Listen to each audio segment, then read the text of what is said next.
Assalamualaikum warahmatullahi wabarakatuh. Alhamdulillah, nahmaduhu wa nasta'inuhu wa nastaghfiruh wa na'udzu billahi min syururi anfusina wa sayyiati a'malina may yahdihillahu fala mudhillalah wa may yudlil fala hadiyalah. Asyhadu an la ilaha illallah wahdahu la syarikalah wa asyhadu anna Muhammadan abduhu wa rasuluh. Ya ayyuhalladzina amanu ittaqullaha haqqa tuqatih wa la tamutunna illa wa antum muslimun. Amma ba'du. Fa inna afdhalal hadisi kitabullah wa khairal huda huda Rasulillah wa syarrul umuri muhdatsatuha wa kullu muhdatsatin bid'ah wa kullu bid'atin dhalalah wa kullu dhalalatin finnar. Para jemaah kaum muslimin dan muslimat, para pemirsa dan para pendengar Roja TV maupun Radio Roja FM yang dimuliakan Allah. Pada kesempatan pagi ini, alhamdulillah ya kita dapat bertemu kembali. Kita tidak bosan-bosannya menjadikan puji dan syukur kepada Allah Subhanahu wa taala atas segala nikmat dan karunia yang masih Allah berikan kepada kita. Pagi ini kita masih diberi kesehatan, masih diberi kesempatan, masih diberi keafiatan, keamanan, dan banyak lagi nikmat-nikmat yang tidak bisa kita hitung satu persatu. Dan pada kesempatan pagi ini kita masih bersama buku Mencetak Generasi Robbani. Kita sampai pada pembahasan pendidikan jasmani dan kesehatan anak. Pembahasan terakhir kita mengulas poin yang keempat, yaitu makan dan minum sesuai sunnah. Ya, kesehatan itu erat hubungannya dengan makan dan minum, makanan dan minuman. Ya, karena tentunya kita bisa menyambung hidup dengan melakukan kegiatan aktivitas makan dan minum. Nah, kunci utama menjaga kesehatan adalah mengikuti sunnah Nabi dalam bab makan dan minum ini. Ya, maka di dalam buku fikih ada bab khusus berkaitan dengan makanan, Kitabul At'imah. Ya, sangat detail dijelaskan di situ. Tidak ada agama seperti Islam yang mengulas secara detail tentang adab, tata cara, etika, dan fikih makanan. Ya, sangat komplit dan lengkap. Karena seperti yang kita sebutkan tadi, bahwa kesehatan itu erat hubungannya dengan ya kegiatan aktivitas kita, ya makan dan minum sehari-hari. Mulai dari adab-adabnya, ya sampai kepada fikih, ya makanan itu apa yang boleh dimakan, apa yang tidak boleh dimakan, apa yang harus dihindari, ya makanan apa yang ditekankan untuk disantap, ya. Nah, ini ada ketentuannya di dalam sunnah Nabi Sallallahu Alaihi Wasallam, ya.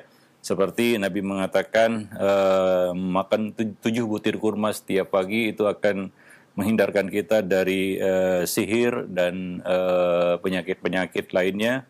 Demikian juga kita minum air zam-zam, itu salah satu kita katakan makanan yang mengenyangkan dan juga obat, ya dari banyak penyakit, ya, dan banyak lagi makanan-makanan yang dianjurkan, ya. Nah, dan menghindari makanan-makanan yang diharamkan seperti bangkai, darah, ya, dan lain-lain sebagainya.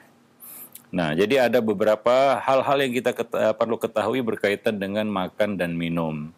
Dan itu perlu kita perhatikan pada anak-anak kita. Kenapa? Karena anak-anak biasanya belum mengerti, ya, hal-hal seperti itu. Mereka harus diajari, dibimbing, ya, diarahkan, sehingga dari kecil mereka terbiasa, ya, makan dan minum dengan cara yang benar, ya, dan diberi makanan yang halal. Sehingga ya mereka tumbuh menjadi anak-anak yang ya saleh dan salehah, ya, karena tentunya ada kaitan, ya, antara makanan dengan perilaku manusia, ya. Disebutkan bahwa orang yang makan makanan yang keras, ya, cenderung karakternya menjadi keras, ya, yang lembut cenderung menjadi lembut, ya. Maka Allah mengharamkan, ya, binatang buas untuk dimakan karena akan berpengaruh kepada orang yang memakannya. Dan Allah menghalalkan hewan-hewan ternak, ya. Nah, demikian. Karena itu makanan yang baik bagi manusia. Nah, jadi secara umum, ya, kita harus menghindari hal-hal yang membawa mudarat. La darar wala dirar. maka makanan-makanan yang khaba'is itu dijauhi. Ya, nah demikian. Wallahu a'lam bishawab. Demikian juga adab makan. Ini perlu juga kita ajarkan kepada anak-anak. Karena biasanya yang paling banyak dilanggar oleh anak-anak ini adalah adab makan. Ya, karena mereka tidak tahu. Ya, kadang-kadang mereka minum sambil berdiri. Ya, kadang-kadang mereka ya kita katakan makan sambil berbaring. Ya, nah karena mereka tidak tahu, maka diajari. Ya, dia dituntun kepada adab-adab yang benar ya di dalam makan dan minum. Maka dari itu ambil kesempatan untuk makan bersama anak supaya kita tahu bagaimana cara makan mereka. Ya, sudah benar atau tidak. Ya, ada anak yang makan pakai tangan manapun, kanan maupun kiri, ya. Nah, kedua tangannya dia pakai untuk makan, itu anak-anak, ya. Nah, mungkin dia masih banyak buang-buang makanan misalnya. Ya, berserakan, berhamburan makanan yang dimakannya. Nah, ini adab makan itu juga perlu kita kawal dan kita perhatikan sehingga mereka makan dan minum itu dengan adab dan cara yang benar sesuai dengan sunnah Nabi Sallallahu Alaihi Wasallam. Nah, demikian. Ini yang sudah kita bahas pada pertemuan yang lalu. Ya, pada kesempatan pagi ini kita lanjutkan poin yang kelima. Ya, berkaitan dengan tidur. Ya, ada cara tidur yang dianjurkan Nabi, yaitu tidur berbaring pada lambung kanan. Itulah yang dicontohkan oleh Nabi kita Sallallahu Alaihi Wasallam. Beliau berbaring pada lambung kanan, ya. Dan cara tidur ini yang paling baik untuk kesehatan. Ya, cara ini yang paling baik untuk kesehatan. Seperti yang dikatakan Nabi Sallallahu Alaihi Wasallam, apabila kamu mendatangi pembaringanmu untuk tidur, maka berwuduklah seperti wudukmu hendak salat. Kemudian tidurlah dengan berbaring pada lambung kanan. Ya, coba lihat. Proses untuk tidur itu diajari Nabi langkah-langkahnya. Pertama, kalau bisa, kalau ada kelapangan dan tidak malas, karena biasanya menghalangi orang berwuduk sebelum tidur itu adalah malas, ya. Karena ada juga anggapan kalau saya berwuduk sebelum tidur nanti hilang ngantuk saya, ya. Nah, padahal ketika dia berbaring dia nggak langsung tidur, dia masih main HP, ya. Nah, main HP buat dia tidak tidur semalaman. Tapi untuk berwuduk kadang-kadang dia beralasan, nanti saya nggak bisa tidur katanya. Ya, padahal ketika dia berbaring dia juga nggak tidur. Ya, nah tidak ada yang menghalangi orang untuk melakukan sunnah ini melainkan rasa malasnya. Nabi mengatakan berwuduklah seperti wudukmu ketika hendak sholat. Kemudian tidurlah dengan berbaring pada lambung kanan. Ya, bertelekan pada lambung kanan atau sisi tubuh sebelah kanan. Ya, jadi menghadap ke kanan. Nah, demikian. Dan bacalah, lalu membaca doa sebelum tidur. Allahumma aslamtu wajhi ilaika, fawwadtu amri ilaika, wa alja'atu dhahri ilaika, rubatan wa ruhbatan ilaika, la malja' wa la manja minka illa ilaika. Allahumma amantu bi kitabika alladhi anzalta wa bi nabiyyika alladhi arsalta. Ya, baru dibaca doa sebelum tidur itu. Nah, dan jadikanlah itu sebagai kalimat terakhir yang kamu ucapkan sebelum kamu menutup mata. Karena kita tidak tahu apakah kita bisa membuka mata kembali atau tidak. Karena tidur itu ruh kita terangkat. Nah, demikian ya langkah-langkah yang diajarkan Nabi untuk tidur. Jadi adab tidur aja diajari Nabi. Ya, dia dalam riwayat yang lain Nabi juga bersiwak sebelum tidur, ya. Bersiwak sebelum itu membersihkan gigi sebelum tidur. Karena banyak ya kita katakan penyakit pada gigi. Ya, ketika orang itu tidur dengan mulut kotor, ya masih banyak makan makanan ya yang tersisa di mulutnya, yang menempel di mulutnya, hingga ini menyebabkan kerusakan pada giginya. Ya, apalagi makanan yang dia makan malam itu, minuman yang dia minum malam itu adalah susu. Di mana Nabi memerintahkan kita kalau kita minum susu, setelah itu kita berkumur-kumur, ya, karena susu itu terdapat zat asam padanya. Nah, ini bisa merusak ya giginya tentunya. Nah, demikian. Jadi ini adalah hal-hal yang perlu kita ajarkan juga kepada anak-anak kita cara tidur. Ya, jadi Islam itu adalah agama yang komplit, yang lengkap, ya semua ya aturan hidup manusia itu ada di dalam Islam. Ya, diatur di dalam Islam. Sampai tidur, ya, makan, bahkan buang hajat. Itu diajarkan bagaimana cara yang benar menurut ya Islam, ya menurut sunnah Nabi kita Muhammad sallallahu alaihi wasallam. Nah, demikian. Ada anak yang ya mungkin dia karena nggak tahu anak itu ya tidur terlungkup ya. Nah, karena itu adalah cara tidur yang dimakruhkan, yaitu tidur terlungkup, karena itu bisa berbahaya juga bagi kesehatan, ya, yang memperberat kerja jantung dan paru-paru. Ya banyak juga kasus-kasus kejadian orang itu ya kehilangan nyawanya karena cara tidur yang salah seperti itu, ya. Nah, ada cara tidur yang makruh, ya, yang dilarang oleh Nabi sallallahu alaihi wasallam. Ya selain itu mubah, mungkin terlentang atau ke kiri, ya, itu ya perkara yang mubah saja. Yang dianjurkan adalah berbaring pada lambung kanan. Yang dilarang kita tidur ya terlungkup begitu. Ya secara kesehatan juga itu nggak baik, ya. Nah, demikian. Wallahu a'lam bishawab. Kemudian selanjutnya yang keenam, ini masih berkaitan dengan tidur, yaitu segera tidur malam, yaitu tidak begadang, dan supaya bisa bangun pagi-pagi. Anak-anak kalau dibiarkan, ya dia mungkin terus bermain-main sampai malam, ya sampai larut malam, dan itu tidak baik, ya. Apalagi ya sampai begadang sampai pagi, ya. Nah, mungkin karena dia bermain-main, ya. Sebagian anak ada yang main game sampai pagi, ya. Nah, tentunya ya ini akan berakibat buruk pada aktivitasnya keesokan hari. Mungkin dia bangun kesiangan, ya besok dia jadi anak yang pemalas karena kecapean mungkin ya pada malam hari karena begadang. Nah, demikian. Jadi biasakan anak ya untuk tidur segera pada malam hari, karena mengobrol setelah Isya tanpa faedah itu termasuk perkara yang dimakruhkan. Ya, nah demikian. Ya karena membuat kita ya terlewat sholat subuh karena kemalaman tidurnya. Ya tujuannya adalah supaya kita bisa bangun pagi-pagi. Berkaitan dengan bangun pagi, ini adalah suatu kita katakan perjuangan yang berat ya bagi orang tua maupun bagi si anak untuk melakukannya. Ya sebagian anak dikeluhkan susah untuk bangun pagi. Orang tua mereka mengeluhkan. Ya banyak yang bertanya, Ustadz, anak saya susah bangun pagi. Ya memang itu berlaku pepatah yang dikenal di kalangan masyarakat kita, yaitu Allah bisa karena biasa. Maka membiasakan anak untuk bangun pagi-pagi, ya tentunya untuk mengerjakan kewajiban sholat subuh. Kalau anak laki-laki bisa dibawa mereka agar sholat berjamaah di masjid, ya tentunya harus dibiasakan dari kecil, ya. Nah, jadi mereka terbiasa bangun pagi. Nah, jadi kadang-kadang susah dibanguni anak itu ya. Ya, tentunya ini perlu perjuangan ya.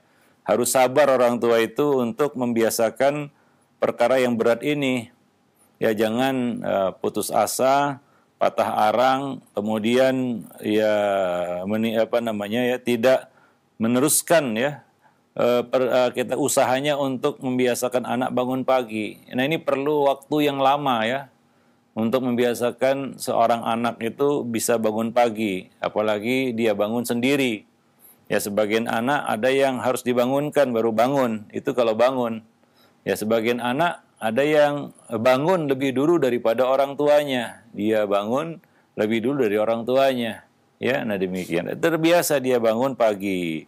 Nah, jadi untuk mewujudkan kebiasaan tersebut, ya maka biasakan anak tidur segera setelah sholat Isya. Dan belajar malam itu secukupnya saja. Ya juga kita menyinggung pihak sekolah di sini ya. Kalaulah tiap mata pelajaran ada PR-nya semua ya. Matematika, bahasa, semua pelajaran ada PR-nya, itu kapan anak itu tidur? Ya, jadi ini perlu juga lah ya kepada pihak sekolah, para guru ya. Anak itu sudah sekolah full day hari ini kan, ya rata-rata sekolah full day. Ya kalau tidak pondok belajar 24 jam. Nah, jadi coba diperhatikan juga ya jadwal anak di rumah. Ya sebagian orang tua mengeluh anaknya masih buat PR sampai jam 12 malam. Nggak selesai-selesai PR-nya. Ya, kapan tidurnya anak itu? Sementara pagi-pagi besok, ya dia pagi-pagi buta dia harus bangun untuk pergi sekolah. Kadang-kadang berbarengan dengan pergi ayahnya ke kantor, ya, atau diantar ibunya pagi-pagi. Sangat letih itu, ya. Jadi berikan mereka waktu istirahat yang cukup, ya, tidur malam yang cukup. Nah, jadi tentunya ini perlu diperhatikan oleh para kita katakan pihak sekolah ataupun para guru, ya. Nah, demikian. Ya, PR itu tidak perlu banyak seperti hukuman, ya, bagi anak itu mengerjakan PR yang seabrek banyaknya, ya. Cukup ya mungkin hal yang sederhana yang ya apa namanya yang tidak membebaninya pada malam hari tentunya.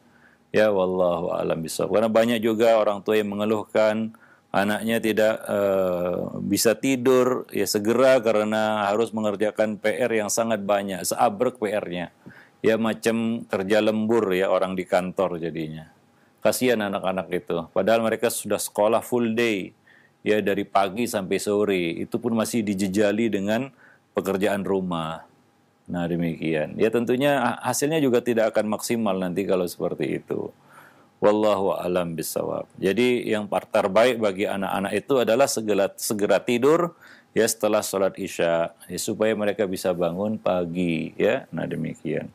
Wallahu a'lam bishawab. Maka jangan biarkan anak-anak itu bermain-main dan bergadang sampai larut malam. Karena Nabi kita mengatakan iyyaka was-samar ba'da hada'atil lail. Fa innakum la tadrun ma ya'tillahu min khalqih. Ya, hati-hati, hindarilah begadang malam, mengobrol setelah keheningan malam, as-samar, yaitu ngobrol malam-malam, begadang istilahnya, ya. Karena kalian tidak pernah tahu apa yang dilakukan Allah terhadap makhluknya. Ya. Ya, banyak, ya, kita katakan pengaruh negatif ngobrol malam-malam atau begadang, angin malam itu tentunya ya bisa merusak kesehatan, ya. Karena malam itu Allah jadikan waktu untuk istirahat, bukan waktu untuk beraktivitas secara umum, ya. Walaupun kita tahu di sana ada orang yang aktivitasnya malam-malam seperti penjaga malam tentunya. Kalau siang bukan penjaga malam, namanya penjaga siang. Nah, memang pekerjanya malam-malam, ya. Tapi itu juga kan kerjanya ya berpatroli, ya, jaga malam, ya. Tidak aktivitas seperti siang hari. Jadi Allah telah membagi waktu manusia malam untuk tidur dan istirahat, siang untuk beraktivitas.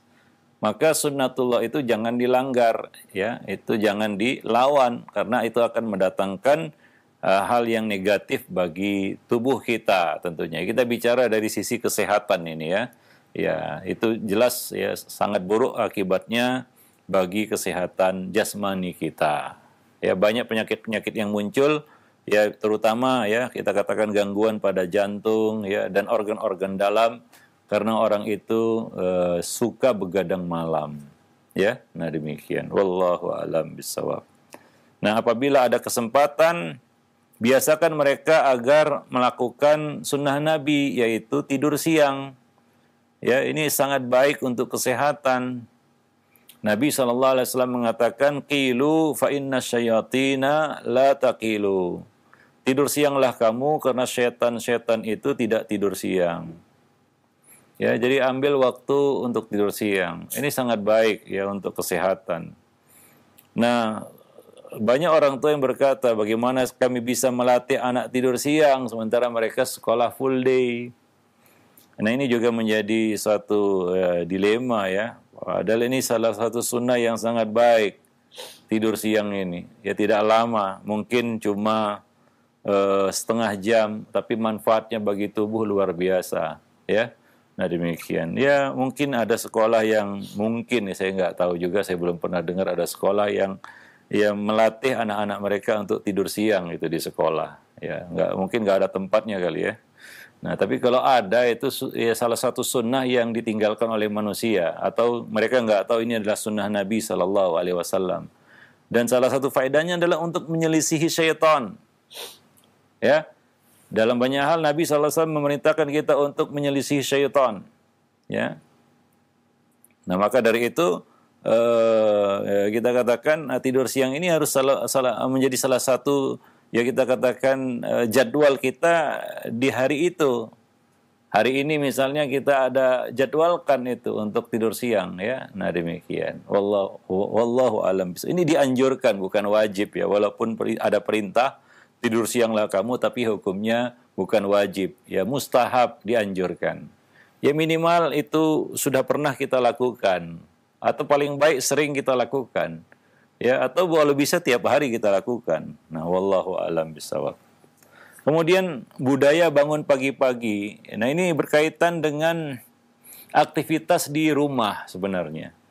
Ya, rumah muslim itu harus terlihat aktivitas di dalamnya pagi-pagi buta. Kalau bisa sebelum adzan subuh, ya bagi yang puasa mungkin sudah ada aktivitas sahur ya.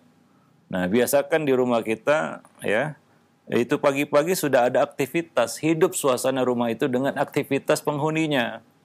Ya, kita lihat banyak juga rumah yang sudah jam 7 masih tutup semua. Ya, lampu masih nyala padahal matahari sudah tinggi. Ya, itu artinya apa? Penghuninya masih tidur mungkin. Mungkin sudah sholat subuh tapi lanjut lagi tidur pagi. Nah, ini yang harus dihindari ya. Tidur pagi itu sangat buruk bagi kesehatan. Ya, anak-anak ya maunya itu ya apalagi sekarang ya. Masa-masa pandemi anak-anak berada di rumah. Ya, itu tidur pagi itu mungkin menjadi kegiatan rutin dan sangat lebih buruk lagi kalau itu adalah budaya di keluarga tersebut.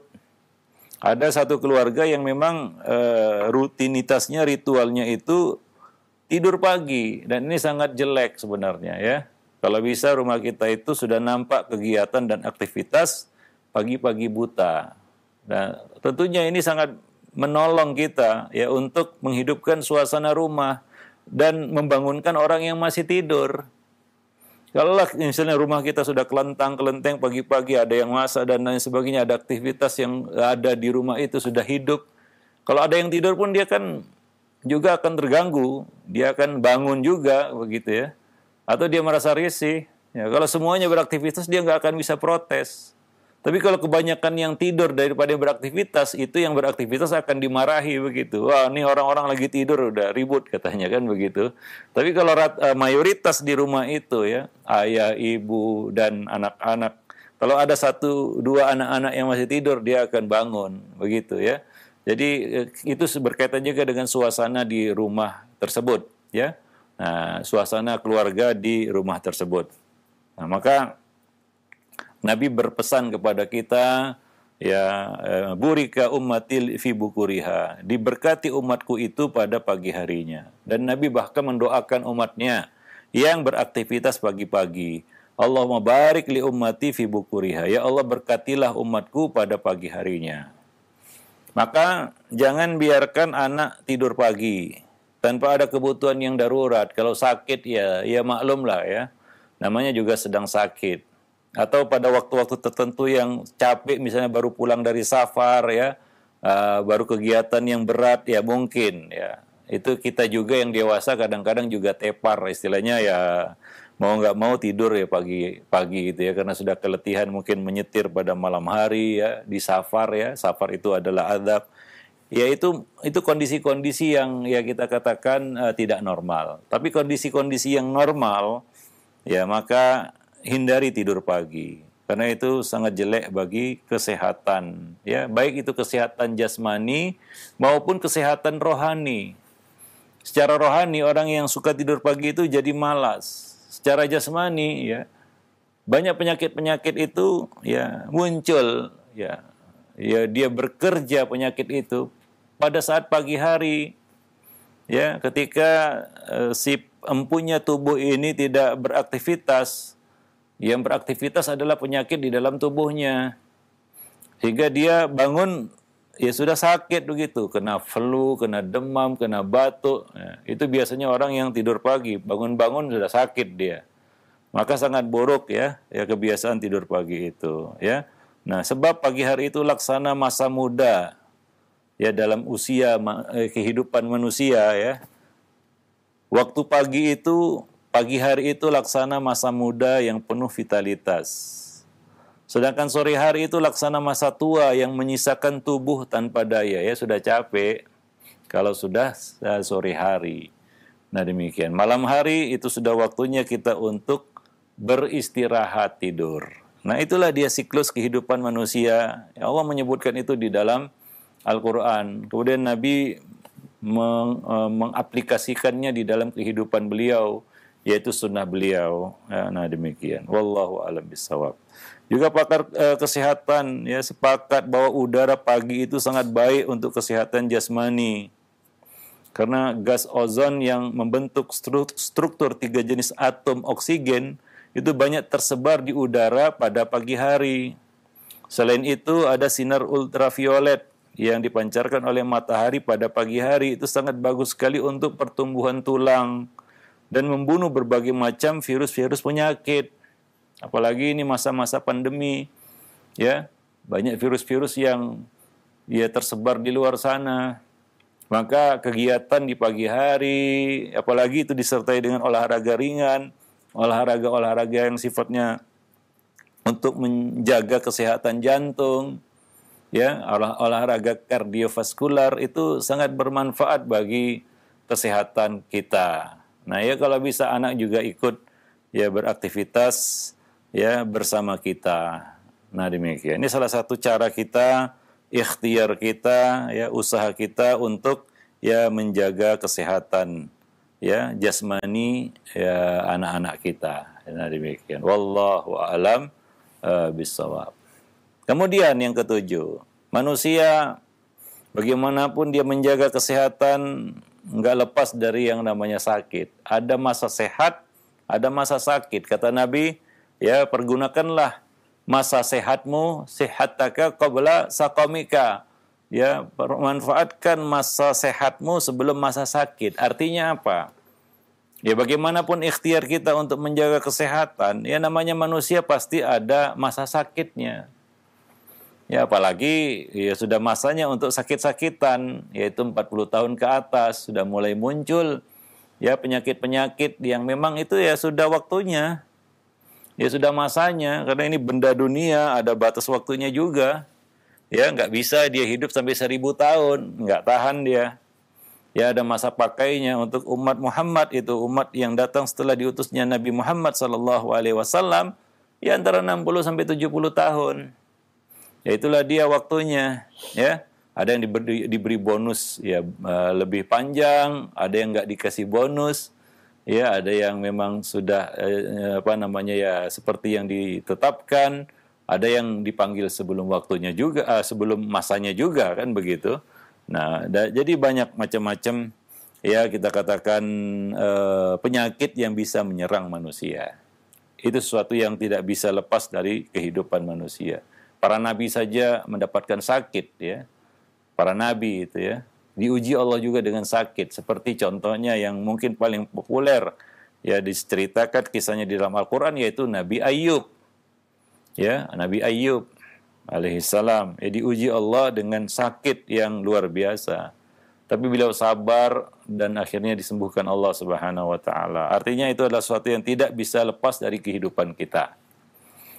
Maka dari itu yang ketujuh, ya salah satu perkara yang harus diperhatikan pada anak-anak kita adalah ya mengobati mereka apabila sakit. Segera berobat.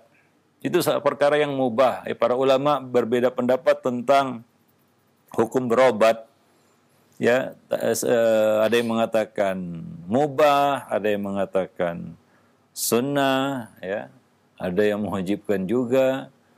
Tapi kita harus pilah ya. Pendapat yang paling tepat adalah hukum berobat itu ya mengikuti penyakit yang diderita. Ada penyakit yang mubah untuk berobat, karena kalau kita diamkan ya bisa sembuh sendiri dengan antibodi yang kita miliki, ya dengan imunitas yang kita miliki, ya herd immunity yang kita miliki itu bisa sembuh seperti flu dan lain sebagainya. Maka hukum berobat di sini mubah. Ada perkara yang bisa membahayakan jiwa kalau tidak berobat. Ya, misalnya kita luka, mengucurkan darah, wah udah biarkan saja. Ini kan berobat mubah hukumnya. Saya biarkan mengucur darah itu terus, ya mati. Itu nggak boleh. Ya, berobat di sini bisa menjadi wajib baginya. Jadi pendapat yang paling tepat berkaitan dengan hukum berobat adalah melihat penyakit yang didapat oleh orang itu. Kalau bisa berujung kepada kematian dan itu bisa memudaratkan dirinya, itu bisa masuk dalam kategori ya melemparkan diri kepada kebinasaan. Dan salah satu daruriyatul khamsah adalah hifdzun nafsi, menjaga jiwa. Ya nggak boleh kita biarkan, wah ini udah mati saja saya dengan penyakit ini, nggak boleh. Sementara dia punya ikhtiar, punya kemampuan untuk berikhtiar. Karena sebagian orang banyak yang salah. Ketika membaca misalnya pendapat Imam Ahmad berobat itu mubah, lalu dia terapkan kepada semua jenis penyakit, ya salah. Ya, ada penyakit-penyakit yang memang dia harus berobat, kalau tidak bisa berujung kepada kematian. Nah, maka ini harus dikonsultasikan kepada ya, pihak yang berkompeten. Dalam hal ini adalah tabib ataupun dokter hari ini ya, yang mempunyai ilmu tentang itu, yang kata-katanya menjadi rujukan di dalam bab ini. Nggak boleh dia beristihad sendiri, lalu mengambil keputusan sendiri, dan itu merugikan dirinya. Nah, itu bisa masuk kepada larangan yang disebutkan Allah, wala taqtulu anfusakum, jangan kamu bunuh dirimu sendiri. Ya, para jemaah yang dimuliakan Allah. Nah, demikian pula anak-anak kita. Kalau anak itu menderita sakit, ya segeralah berobat, ya. Nah, karena anak-anak tentunya ya itu tanggung jawab orang tua, ya. Nggak boleh dia katakan, hukum berobat kan mubah, biarkan aja anak itu sakit. Ya, tidak tepat, karena anak itu belum bisa memutuskan sendiri. Ya, keputusan kebijaksanaan ada di tangan orang tua. Beda dengan diri kita. Ya, tadi kita sebutkan ada penyakit-penyakit yang hukum berobat di situ mubah. Nah, kalau kita yang punya badan dan kita bisa merasakan, ya udah saya tidak usah berobat, saya berikhtiar dengan cara yang lain, mudah-mudahan sembuh. Ya, itu terserah sih, nggak jadi masalah. Tapi anak itu adalah tanggung jawab orang tua. Nggak boleh kita perlakukan anak seperti itu. Wah, biarkan aja sakit. Anak kita mengeluh, ya sakit, biarkan aja, hukum berobat mubah, ya nggak tepat lah. Ada juga orang tua yang, ya kita katakan salah paham di dalam bab ini. Ya mungkin dia baca buku tentang pengobatan, wah ini berobat itu hukumnya mubah, ya. Ada beberapa ulama yang dinisbatkan pendapat itu kepada mereka, cuma kadang-kadang nggak mengerti. Ya, hal ini berbeda ketika kita menangani anak. Ketika anak mengeluh sakit, orang tuanya diam aja. Sakit, ya tahankan dulu ya. Berobat itu mubah.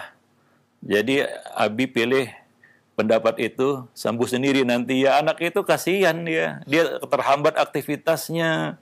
Dia tidak bisa beraktivitas, dia nggak bisa belajar, bahkan bisa membahayakan dirinya.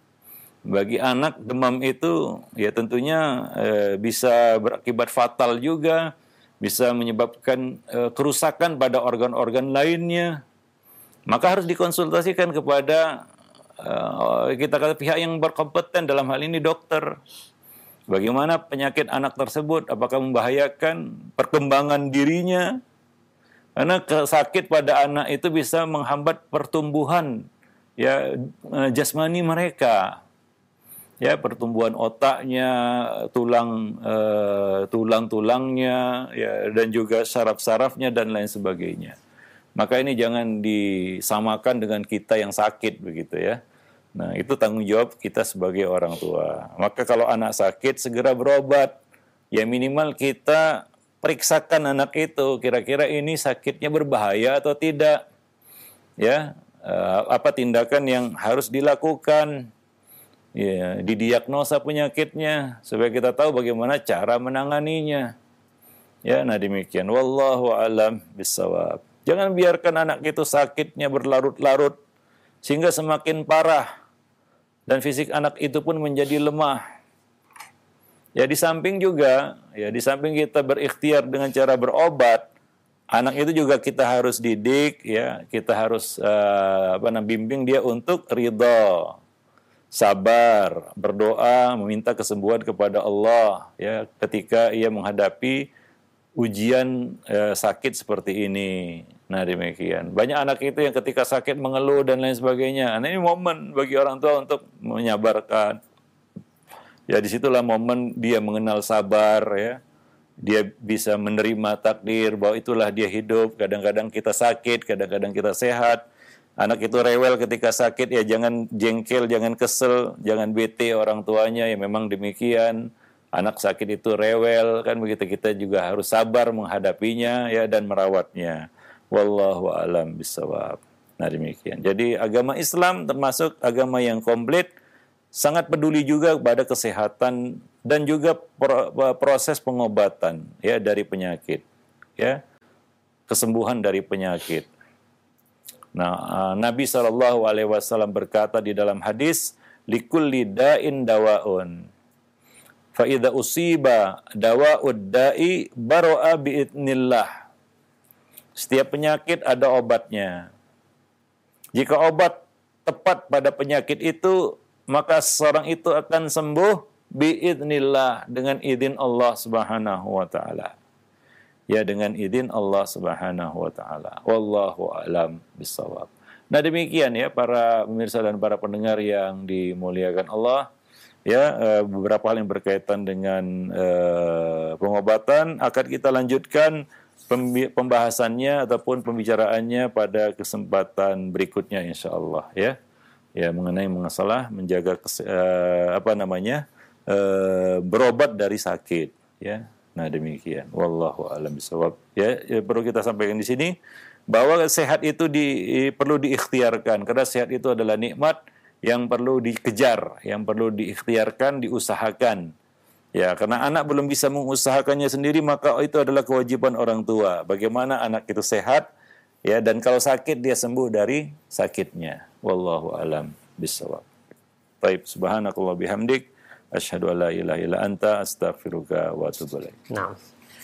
Ya, baik. Syukran jazakallahu khair kepada Ustaz yang sudah memberikan materi di kesempatan pagi hari ini dari pembahasan Rasyid Rabbani, bagaimana beliau menjelaskan pendidikan jasmani dan kesehatan kepada anak, yang mudah-mudahan ini menjadi bermanfaat untuk kita semua. Baik, untuk selanjutnya kami buka sesi interaktif, sesi soal jawab. Silahkan bagi Anda para pemirsa ataupun pendengar yang ingin bertanya perihal pembahasan kita di kesempatan pagi hari ini, Anda bisa mengirimkan pertanyaan di nomor layanan pesan singkat. Baik, yang pertama Ustadz, ya, ada pertanyaan dari hamba Allah yang berada di Pekanbaru. Assalamualaikum warahmatullahi wabarakatuh. Ya Ustadz, apakah sah atau bolehkah seorang anak yang masih belum baligh sering azan di musola karena tidak adanya orang dewasa yang sholat atau azan di musola tersebut, Ustaz? Iya, ini muazin adalah tugas untuk orang yang akil baligh ya. Tidak diserahkan tanggung jawab ini kepada anak-anak. Karena tugas muazin itu bukan hanya azan, tapi dia mengintai waktu sholat, ya, melihat dan mengamati waktu sholat, ya. Nah, seperti ya kita katakan waktu-waktu sholat tertentu, ya tentunya ada tanda-tanda masuk waktu sholat. Nah, sekarang mungkin sudah dimudahkan dengan adanya jadwal, kan begitu ya. Nah, sebagian anak mungkin dia kalau dipasrahkan ini, kalau yang dimaksud di sini diserahkan amanah dan tanggung jawab kepada anak, tentunya tidak. Tapi kalau cuma berazan saja, ya, apakah azan seorang anak itu sah atau dianggap perkara yang dibolehkan? Ya tentunya boleh, ya, asalkan dia mengerti lafal azan itu, ya. Nah demikian. Walaupun ya kita katakan, ya azan itu ada ketentuannya, seperti dipilih suara yang paling lantang ya. Nah, yang anda sautan, yaitu yang paling lantang suaranya, yang paling keras suaranya. Ya, kalau anak-anak mungkin suaranya tidak sekeras orang dewasa. Tapi sekarang mungkin kembali lagi karena teknologi, anak-anak pun bisa keras karena adanya ya, pengeras suara, kan begitu ya. Nah, ya demikian. Ya, maka kalau dulu ya tentunya ini para ulama mengulas dalam buku-buku fikih bahwa tugas azan ini tidak boleh diserahkan kepada anak-anak karena mereka mungkin tidak paham waktu-waktu sholat. Kemudian suara mereka tidak lantang seperti orang dewasa. Nah demikian. Tapi sekarang hal itu kan mungkin sudah bisa dilakukan oleh anak karena mereka bisa baca, tahu jadwal sholat, sudah tertera juga di musola kadang-kadang ataupun di masjid. Ya, kemudian adanya pengeras suara. Ya, anak-anak juga walaupun dengan suara yang kecil dia bisa besar suaranya karena pengeras suara. Ya, wallahu a'lam bishawab. Tapi jelas amanah ini nggak boleh diserahkan kepada anak-anak. Ya, tapi kalau mereka sekedar beradzan, ya itu ya kita katakan ya tidak mengapa. Wallahu a'lam bishawab.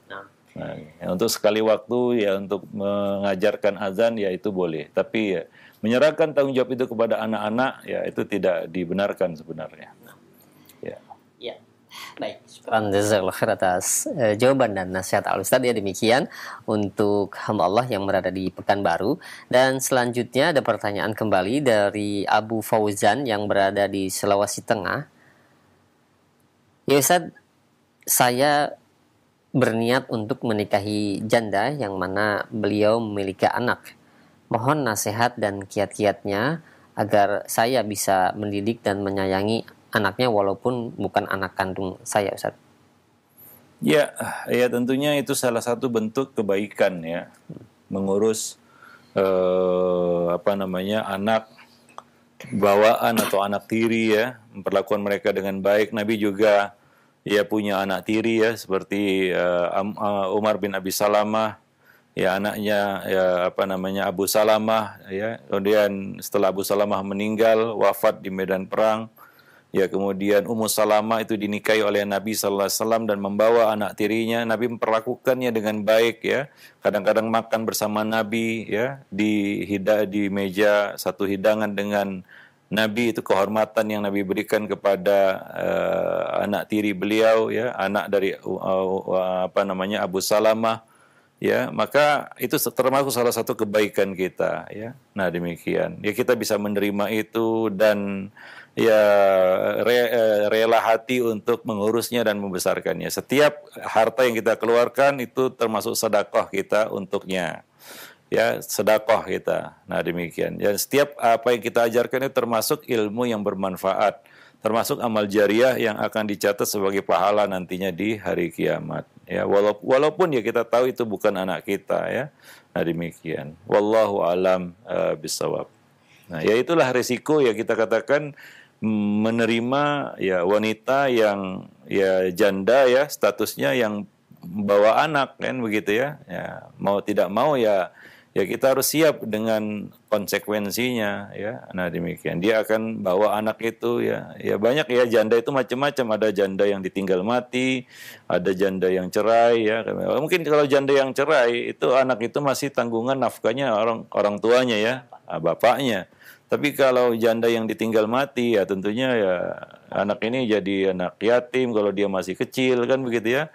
Maka kita mengasuhnya, kita membesarkannya, mendidiknya seperti anak kita, itu termasuk salah satu amal jariah juga dan sedekah yang terus akan mengantarkan pahala ya bagi kita. Nah, wallahu a'lam bishawab. Ya, baik, syukran jazakallahu khair atas jawaban Ustaz. Demikian untuk penanya Abu Fauzan yang berada di Sulawesi Tengah. Kembali kami ajukan pertanyaan. Ya, ada pertanyaan Ustaz, bagaimana cara menumbuhkan sifat dermawan kepada anak? Karena sepertinya anak-anak kami sifat egoisnya mendominasi. Setiap dia memiliki barang ataupun makanan, dia tidak mau berbagi walaupun kepada orang tuanya atau kakak-kakaknya. Ustaz, mohon nasihat dan jawaban. Ya, kadang-kadang anak itu perlu contoh ya, perlu melihat sampel istilahnya, melihat orang tuanya berbagi. Itu kadang-kadang perlunya orang tua menampakkan amalnya di depan anak. Tujuannya bukan ria ya, tapi untuk mendidik ya. Karena anak itu kadang-kadang perlu ya kita katakan contoh untuk dia tiru. Maka kita kan sering mengaitkan ke pendidikan itu dengan keteladanan. Karena pendidikan dengan keteladanan itu ya ternyata itu lebih ampuh ya daripada dengan kata-kata. Anak kita suruh berbagi, dia belum lihat bagaimana berbagi itu. Nah, ya tentunya dia akan sulit untuk mengaplikasikannya. Berbeda kalau dia lihat kita melakukannya dan kita menunjukkan kepadanya ya kegembiraan, kebahagiaan dengan berbagi. Nah, jangan sebaliknya ya, kita berbagi dengan orang kita merepet, kita berkeluh kesah, kita ngomel, ya anak pun lihat cuma yang dia tangkap adalah sisi negatif. Wah, berbagi itu nggak enak. Kenapa? Karena orang tua saya berbagi, dia ngomel. Nah, itu harus dihindari ya para orang tua ketika dia berbagi, misalnya memberi, kadang-kadang diikuti dengan kata-kata yang nggak baik. Walaupun tidak kepada orang yang menerima, di belakang dia ngomel, ini kerjanya gini. Nah, anak itu lihat dia, wah, artinya dia tangkap satu pelajaran negatif, bahwasanya berbagi itu nggak enak, ujung-ujungnya ngomel, kan begitu. Nah, itu ya anak perlu ya, kita katakan melihat satu contoh yang baik dari kita. Kita berbagi dan ya kita tunjukkan kebahagiaan kita setelah berbagi. Wah, berarti orang yang berbagi itu bahagia, begitu. Jadi anak itu bisa menyontoh ya, karena ya bil misal kata orang Arab ini ya, bil misal yattadihul maqal. Dengan contoh ya kata-kata menjadi jelas. Ya, artinya tidak cukup saja dengan kata-kata, itu masih belum jelas sampai diberikan contoh. Apalagi ini menanamkan satu perbuatan ya. Melakukan suatu perbuatan yang mungkin tidak dia kenal. Ya, dia tidak bisa mengenal perbuatan itu. Maka ini perlu diperkenalkan. Tidak cukup dengan kata-kata. Saya kira itu ya. Membuat anak itu sadar untuk berbagi dengan kata-kata saja itu susah. Ya, kasihlah temannya itu nggak susah ya. Karena anak itu ya seperti tadi dikatakan egois ya. Ini anak-anak ya. Ya, kalau kita mengeluhkan anak-anak yang egois, ya kita katakan anak itu lahir kadang-kadang membawa sifat-sifat seperti itu, ya. Dan tugas orang tua untuk ya memilah-milih ini sifat yang harus dibuang. Itu tugas orang tua dan pendidik, ya. Nah demikian. Nggak bisa disalahkan anak itu. Anak ini egois ini, salah ini si anak. Anak nggak tahu dia, ya. Nah demikian. Wallahu a'lam bishawab. Ya, jadi lebih kepada bagaimana kita sering menyontohkan itu. Maka salah satu cara triknya adalah kalau kita ingin memberi, coba titipkan pemberian itu kepada anak yang memberi misalnya, ya supaya dia tahu ya dan terbiasa memberi, bahwa tangan di atas itu lebih baik daripada tangan di bawah. Wallahu a'lam bishawab. Mungkin terkadang bapaknya juga harus sering-sering memberikan atau memperlihatkan dia pemberian kepada istrinya atau kepada anak-anaknya seperti itu. Iya, itu contoh ya. Jadi dia lihat secara visual, oh memberi itu seperti itu. Ya, memberi itu ya seperti itu. Dan tadi ya poin yang penting adalah ya sikap kita saat memberi. Setelah memberi itu. Karena banyak orang tua yang dia nggak sadar sebenarnya ya. Dia suka memberi tapi ya di balik itu, setelah itu, di belakang itu, dia tidak menunjukkan mimik wajah yang bahagia, yang senang, yang gembira, yang puas ya. Ya, dengan memberi sehingga si anak menangkapnya apa? Wah, ini ayahku memberi, dia ngomel. Dia mungkin dirasanin lah istilahnya orang yang diberi kan begitu ya. Nah, ya ini tentunya ya tidak menanamkan hal itu pada anak. Justru dia ya menjadi orang yang ya egois tadi itu ya, tidak mau berbagi sama anak-anak lainnya. Nah demikian. Dan juga perlu ya langsung ketika lihat itu ya bimbing dia untuk berbagi, ya, beri temannya ya, itu juga harus kita arahkan ya, pelan-pelan tentunya ya. Ya nggak perlu anak itu dimarahin ya. Karena mendidik anak itu harus tanpa amarah ya. Beda ya marah dengan ada orang tua mengatakan wah saya sudah marahin anak saya, itu ada kadang yang dia maksud adalah ya ngomonginnya ya, diomongin anak itu kan gitu ya, bukan marah. Ya Nabi nggak pernah marah sama anak. Ya Nabi ya makanya kita baru nulis buku yang berjudul Mendidik Anak Tanpa Amarah. Ya setelah kita teliti Nabi tidak pernah marah-marah sama anak-anak ya. Nah demikian. Nabi paling ngomongin, memberikan informasi, menyampaikan satu perkara yang informatif, bukan marah. Itu setelah kita selidiki, yang kita teliti, ya, Nabi itu memang tidak pernah marah sama anak-anak. Nah demikian. Tapi kita kadang-kadang ya karena mungkin faktor eksternal ya, ketidaksabaran mungkin, ya sudah mungkin kesel sampai ubun-ubun ya. Kita kadang marah sama anak-anak itu konyol ya. Kenapa konyol? Anak-anak itu kadang-kadang nggak ngerti. Anak-anak ini ya, basuta bawah 10 tahun yang kita maksud. Ya anak-anak itu kadang-kadang nggak ngerti marah kita. Sementara kita marahnya sudah ya sampai ubun-ubun istilahnya ya. Merah wajah kita kan. sampai keluar kata-kata yang pedas dan lain sebagainya, ya demikian. Itu tidak positif ya, bahkan negatif. Wallahu a'lam bishawab. Ya, baik, atas jawaban Ustaz. Demikian ya untuk yang bertanya. Ya, selanjutnya kami ajukan kembali ada pertanyaan, dua pertanyaan senada, di antaranya hamba Allah yang berada di Ciganjur dan juga hamba Allah yang berada di Cikarang. Ya Ustaz, jika suami tidak bisa menjadi contoh yang baik, seperti suami sering pulang malam dan tentunya dia ketika paginya cukup mengantuk dan sering tidur pagi, dan hal itu menjadi contoh bagi anak-anaknya. Nah, bagaimana cara memberitahukan kepada anak agar tidak menjadi contoh yang tidak baik bahwa orang tuanya atau bapaknya tersebut kerja capek, pulang malam dan kurang tidur? Ya, ya makanya kita sering sampaikan bahwa memang mendidik anak itu perlu pengorbanan. Kadang-kadang kita harus berkorban jadi orang tua. Ya ada satu kisah ya, seorang wanita yang membelah dua kurmanya untuk anak-anaknya. Padahal anak-anak sudah dapat jatahnya. Ya dia tidak wanita itu tidak kesel jengkel memarahi anaknya, enggak. Ya dia paham. Wah, tidak dikatakan wah ini anak-anak congok gitu ya. Baru dikasih sudah masuk ya habis gitu ya. Orang tuanya kadang-kadang jengkel dengan itu.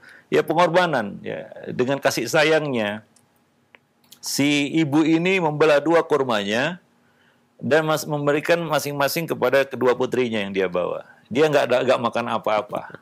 Ini pengorbanan. Jadi pendidikan itu ya mau nggak mau ya tidak lepas dari yang namanya pengorbanan. Apa kata Nabi? Ya setelah mengetahui sikap pengorbanan dari ibu ini kepada kedua anaknya, sungguh Allah telah mewajibkan baginya surga.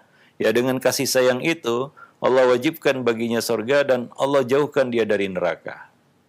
Ya, nah jadi memang ya setiap pengorbanan yang diberikan oleh orang tua untuk anak itu dinilai oleh Allah Subhanahu wa taala. Sampai ya di dalam riwayat itu buah kurma yang dibelah dua oleh sang ibu untuk kedua anaknya itu dinilai oleh Allah Subhanahu wa taala. Ya, nah demikian. Dia berkorban tidak makan.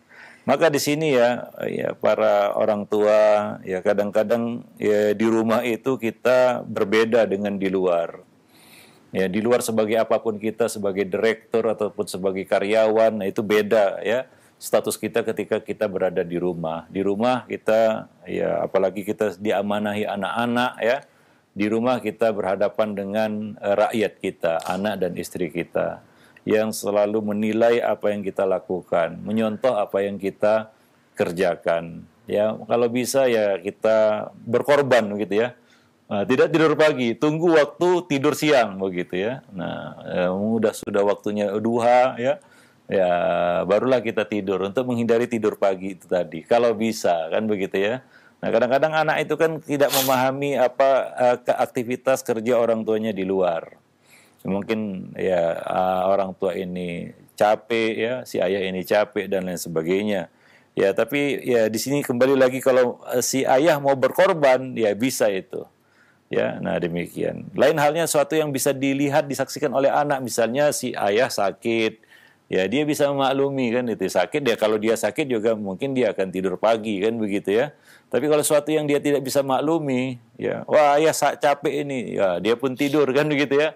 Nah, si anak nanti akan meniru langkah ayahnya ini juga ya dengan alasan yang sama ya, capek anak-anak ya dia ya ujung-ujungnya tidur tiap pagi nanti. Nah, demikian. Ya, kalau kita mau bersabar, berkorban, bersabar, nanti tunggu waktu duha ya. Matahari sudah meninggi baru kita tidur ya. Ya sekaligus menyontohkan tidur siang itu mungkin ya menjadi satu solusinya ya. Wallahu a'lam bishawab. Nah, kalau juga nggak bisa, ini memang kerjanya kerja malam, lembur malam. Ya, saya kira itu tidak tiap hari juga. Ya, maka kalau bisa ya disembunyikan ya aktivitas itu dari anak ya. Kunci pintu kamar kan begitu ya. Ya tidurlah karena ada satu hal yang memang nggak bisa ya kita katakan nggak bisa dihindari ya. Mungkin karena aktivitas sebagian ya kepala keluarga itu berat ya kita juga maklumi itu. Tapi kalau bisa anak tidak melihatnya ya. Nah, tidak apalagi melihatnya setiap hari dan itu menjadi kebiasaan, ya itu pasti akan ditiru oleh anak. Wallahu a'lam bishawab. Baik. Baik. Ya, syukran jazakallahu khair atas jawaban Ala Ustaz. Demikian ya untuk yang bertanya, 2 pertanyaan senada. Selanjutnya kami ajukan pertanyaan dari hamba Allah yang berada di Balikpapan. Ya Ustaz, apakah benar dampak tidur setelah asar ataupun setelah isya itu menjadikan bodoh kepada si anak? Ustaz? Ya, ya terutama tidur pagi ya dan tidur sore. Itu 2 waktu yang makruh kita tidur ya, karena mendatangkan efek negatif, dampak yang buruk bagi otak, bagi kesehatan jasmani ya. Ya seperti yang disebutkan ya bahwa tidur pagi itu perkara yang humkun ya, satu kebodohan, yaitu mendatangkan penyakit hamakah, yaitu kebodohan. Ya, dan tidur siang tidur sore itu khurukun, satu yang tidak baik ya, menyelisihi kebiasaan yang baik. Ya, dan sering kita mungkin pernah alami juga, kita tidur sore ya, misalnya ini tidur sore ya, apa yang terjadi, bangun-bangun kita menjadi orang linglung, kita nggak tahu itu pagi atau petang, kan begitu ya. Kadang-kadang kita juga nggak tahu kita ini di mana begitu. Itu efek tidur sore, itu mungkin pernah kita alami. Ya, kadang-kadang kita nggak tahu ini kita tidur di mana gitu ya. Ya waktunya apa? Bangun-bangun kita mau sholat subuh, padahal ya baru adzan maghrib. Kita kira itu adzan subuh. Ya, dan demikian itu dampak yang mungkin pernah dirasakan oleh banyak orang ketika dia tidur sore. Tidur pagi, dampak yang paling nyata yang mungkin pernah kita alami adalah penyakit malas. Itu yang paling ya menonjol ya dampak buruknya dari kebiasaan tidur pagi, yaitu kita menjadi orang yang pemalas. Ya, hari itu kita lalui dengan malas-malasan. Kenapa? Karena tadi pagi kita tidur. Ya, sehingga badan ini kayaknya berat gitu ya untuk diajak beraktivitas. Kenapa? Karena badan itu kita gunakan untuk tidur di waktu berkah. Ya, maka coba lihat hewan-hewan, dia keluar dari sarangnya itu pagi-pagi mencari ya rezeki mereka. Ya, nah demikian. Aktivitas hidup di pagi hari itu waktu berkah, ya waktu terbaik ya yang Nabi doakan untuk umat beliau. Allahumma barik li ummati fi bukuriha. Jadi itu yang nampak secara nyata ya, pengaruh dari tidur pagi dan tidur sore, ya, penyakit malas, penyakit linglung ya, yang kerap kita dapati setelah kita melakukan kebiasaan buruk tersebut. Wallahu a'lam bishawab. Iya, baik. Syukran jazakallahu khair atas jawaban Al-Ustadz. Demikian untuk yang bertanya. Masih kami ajukan kembali pertanyaan di layanan pesan singkat. Ustadz, anak-anak kami sering main dengan anak tetangga, tetapi barang-barang kami ternyata banyak yang berpindah tangan kepada anak tetangga tersebut. Kami selidik, ternyata memang anak tersebut memiliki kebiasaan mengkoleksi barang orang lain, walaupun dilihat kurang berharga.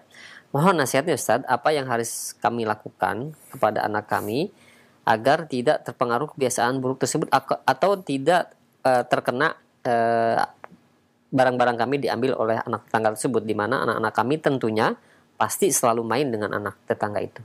Ya, ini masalah dengan tetangga ya, masalahnya ya. Kalau anak tetangga itu ya namanya anak-anak ya. Anak-anak nggak ngerti apa-apa. Yang harus paham itu adalah orang tuanya.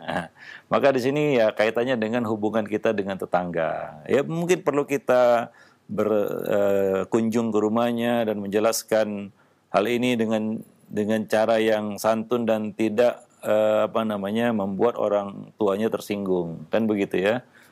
Bukan dalam konteks menuduh, kan begitu ya.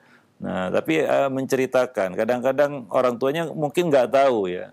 Ya, ini ada penyakit yang namanya kleptomania ya, suka mengutil istilahnya. Ya mungkin itu mulai nampak dari kecil. Cuma kadang-kadang orang tua itu menganggap sepele, remeh, sehingga itu menjadi suatu ya kita katakan gangguan kejiwaan, penyakit jiwa juga.